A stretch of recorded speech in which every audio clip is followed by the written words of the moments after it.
Welcome to Law Symptoms. The topic that we will be discussing today is the Article 40 and how it's essentially the stone pillar of the Indian democracy. Well, let's first take a look at the introduction and evolution of village panchayats in India. तो हमारे देश में पंचायत का जो concept है वो कोई नया कॉन्सेप्ट नहीं है। वैदिक एरा में भी पंचायत के डिसीजंस, जो कि बेसिकली किसी भी ग्राम के 5 सबसे बड़े लोगों की एक कमेटी होती थी, तो उसके कोई भी निर्णय जो होते थे वो बाइंडिंग होते थे और उनके विरुद्ध जाना अक्सर ही सोशल एक्सक्लूजन और एक्सो कम्युनिकेशन को लीड करता था। The British first introduced the concept of local self-governance in 1869 by the virtue of establishing a district local fund in Bombay. जो पहला लेजिस्लेशन लोकल सेल्फ गवर्नमेंट पे आया था वो था बॉम्बे विलेज पंचायत एक्ट। ये 1920 में आया था। ये फुली इलेक्टेड पंचायत्स को लोकल ऑब्लिगेशंस फुलफिल करने के केपेबल बनाता था। Coming now to the inception of the Article 40, when the Indian Constitution was first conceived, it had no provision relating to village panchayats. तो इससे हुआ क्या कि जो गांधीयन आइडियोलॉजी फॉलो करने वाले लोग थे उनने इस ड्राफ्ट कॉन्स्टिट्यूशन को काफ़ी क्रिटिसाइज किया, क्योंकि इसमें पंचायती राज सिस्टम का कोई रेफरेंस नहीं था। और पहला अमेंडमेंट जो पंचायती राज के रिगार्डिंग ड्राफ्ट कॉन्स्टिट्यूशन में मूव किया गया था वो के संथनम ने किया था। So basically soon after the article 31A was adopted, Santhanam moved a resolution demanding a new article 31A to be added after the draft article 31. So when this was put to vote, the amendment was adopted by the Constituent Assembly, and after at the revision stage, the draft article 31A was renumbered as article 40 of the Constitution. हमारे supreme court के भी कई महत्वपूर्ण decisions हैं जिनने village panchayat के establishment में काफ़ी मदद की है।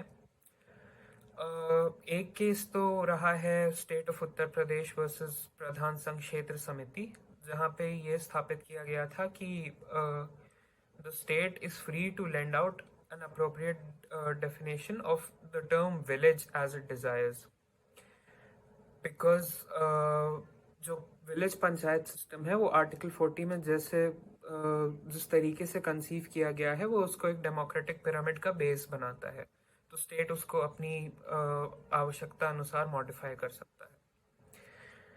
Second case in this regard has been N.M. Khenny versus Manik Rao Patil, which states that the basic aim of Article 40 is decentralization and devolution, और अगर स्टेट इन आइडियल्स को अचीव करने में फेल हो जाता है तो basically the power of the people would stand subverted.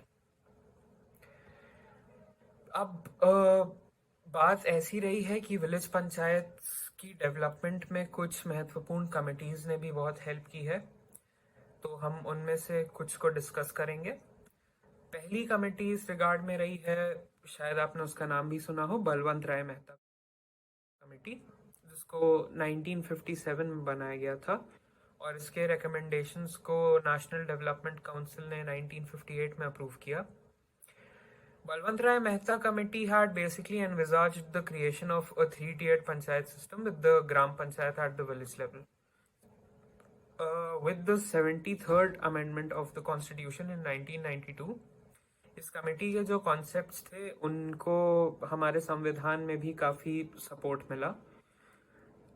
So basically, in accordance with the provisions contained under the Amendment Act of 1992, the panchayats were to be given more authority and responsibility for implementing the 29 topics specified under the 11th schedule of the Constitution.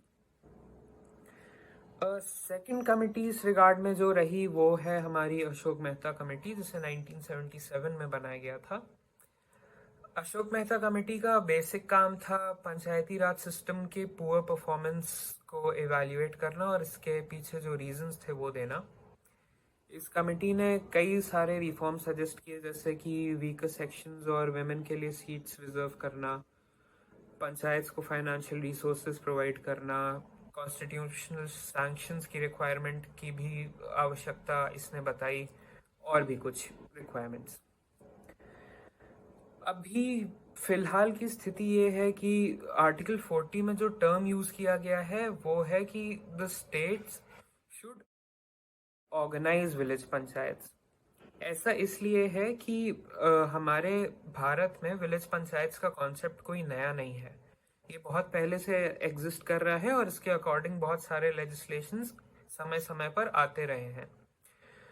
So the entire rationale behind this is that the concept of village panchayats is needed to facilitate the people to exercise powers in their own regard and function as independent units of self-government, forming the base of a pyramid. Article 40 के अनुसार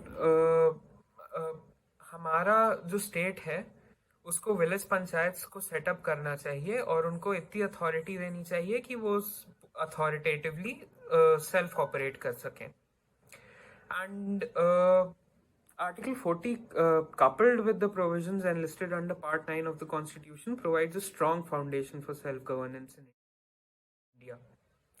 The panchayats have been given the authority to basically create and carry out their own programs for economic growth and social justices according to the provisions enlisted under part 9. इस regard में हमारा जो panchayat system है जैसा कि part 9 के तहत envision किया गया है वो बेसिकली एग्जिस्ट करता है एक इफेक्टिव और अकाउंटेबल इंस्टीट्यूशन क्रिएट करने के लिए, जो कि इंश्योर कर सके एक फेयर डिस्ट्रीब्यूशन ऑफ रिसोर्सेज और ग्रास रूट लेवल पे लोगों का गवर्नेंस में पार्टिसिपेशन। अगर आपको ये वीडियो अच्छी लगी और आप लॉ पर ऐसा और इन्फॉर्मेटिव कंटेंट देखना चाहते हैं तो प्लीज़ लॉ सिम्टम्स को सब्सक्राइब करें।